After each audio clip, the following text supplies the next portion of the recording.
Asking someone to be with you at the end can be daunting, especially if you don't have children. Recently, my friend Wendy, not her real name, who is childless by choice and widowed, asked me to be her medical advocate. She wanted to know if I would be there for her if she couldn't handle the arrangements herself. My response surprised both of us. Some may assume that those without children don't think about their endgame. However, many of us, including younger individuals, do so obsessively, as we know that no one is obligated to care for us. While parents often rely on their adult children to take on such roles, it's not as straightforward when you're on your own. Those who are childless or child-free have no default. Even if you have a partner, they may predecease you or not be suitable for the task.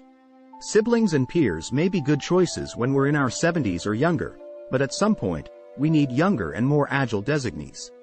Fortunately, many childless and child-free people have friendships with both younger and older individuals.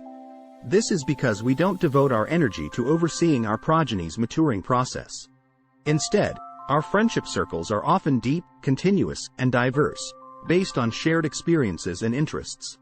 However, do we really want to burden our friends with such personal and potentially challenging roles? If we care about what might happen to us during our final days, we have no choice but to make decisions.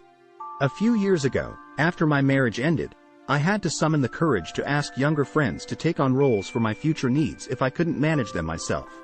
I was terrified and stumbled through my request, outlining contingency plans to avoid pressuring them. To my surprise, they all agreed almost immediately. Wendy, who is nearly old enough to be my mother, has been procrastinating on making arrangements for her later years. Yesterday, she took a big step and asked me the question. I heard the same hesitancy in her voice that I once had. She tried to change the subject and talked about the weather before finally blurting out the question. "It's not a fun job," she added. "You can think about it and tell me later." "I don't need to think about it," I told her. "I already know my answer." The moment she asked me, I knew it was true. I went through a difficult death with my mother due to my filial obligation. Her dementia was a long process, but she passed away quickly and unexpectedly from a kidney infection. I'm glad she didn't have to suffer through late-stage dementia. In contrast, my friendship with Wendy is based on shared values and compatible personalities. She is a joy to be around, deeply spiritual, and a practical guide for the aging process. She knows what she wants and doesn't want for her death and can clearly articulate it.